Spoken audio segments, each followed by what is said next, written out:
KwabaseRoma isahluko sesibili. Ngakho awunakuzilandulela wena muntu, noma ungubani owahlulelayo, ngokuba ngalokho owahlulela ngakho omunye uyazilahla wena, ngokuba wena owahlulelayo uyakwenza khona lokho nawe. Siyazi ukuthi ukwahlulela kukaNkulunkulu ngokweqiniso kubehlela abenza njalo. Ucabanga lokhu yini wena muntu owahlulela benze okunjalo? Ubukwenza nawe, ukuthi uyakubalekela ukwahlulela kukaNkulunkulu na? Kumbe uyayidelela yini ingcebo yobumnene neyokubekezela neyenyewe yakhe, ungazi ukuthi ubumnene bukaNkulunkulu bukuyise kuphendukeni na? Kepha ngobulukhuni bakho nangenhliziyo engaphendukiyo uzibekelela ulaka ngosuku lolaka nolokwambulwa kokwahlulelwa okulungileyo kukaNkulunkulu. Uyakuvuza yilowo nalowo ngokwemisebenzi yakhe. Labo abafuna ngokukhuthazela ekwenzeni okuhle, inkazimulo nodumo nokungabhubhi bothola ukuphila okuphakade. Kepha labo abanombango bengalaleli iqiniso, belalela ukungalungi, bothola ulaka nentukuthelo. Usizi nokubandezeka kuyakwehlela imiphefumulo yabantu bonke abenza okubi, umJuda kuqala nomGreki futhi. Kepha inkazimulo nodumo nokuthula kubo bonke abenza okuhle, kumJuda kuqala nakumGreki futhi, ngokuba kukho ukukhetha umuntu kuNkulunkulu. Ngokuba bonke abonileyo bengenamthetho bayakubhubha bengenamthetho, kepha bonke abonileyo benomthetho bayakwahlulelwa ngomthetho.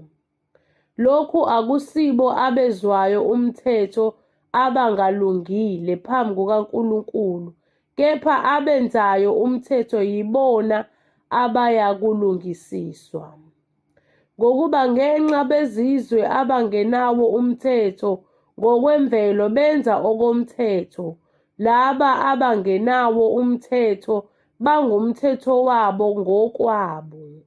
Babonakalisa ukuthi umsebenzi womthetho ulotshiwe ezinhliziyweni zabo, nonembeza wabo uyafakaza naye, imicabango yabo imangalelana noma ivunana.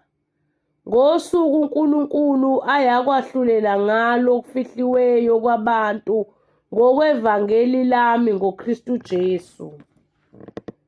Kepha uma kuthiwa ungumJuda wethemba umthetho, uzibonga ngoNkulunkulu, wazi intando yakhe, ukhetha okungcono, ungofundisiwe emithethweni.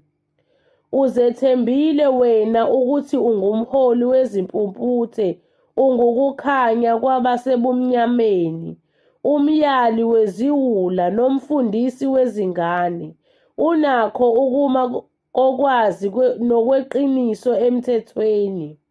Wena-ke ofundisa omunye, awuzifundisi wena na? Wena oshumayela ukuthi akungebiwa, uyeba na? Wena othi akungaphingwa, uyaphinga na? Wena owenyanya isithombe, uphanga ithempeli na?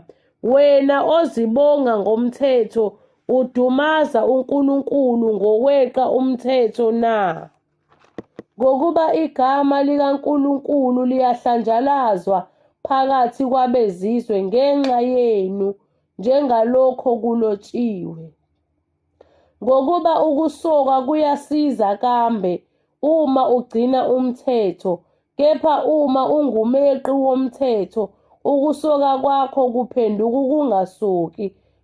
Ngakho-ke, uma ongasokile egcina izimiso zomthetho, ukungasoki kwakhe akuyikubalwa ukuthi kungukusoka na. Khona ongasokile ngokwemvelo egcina umthetho uzakwahlulela wena othi unombhalo nokusoka weqe umthetho.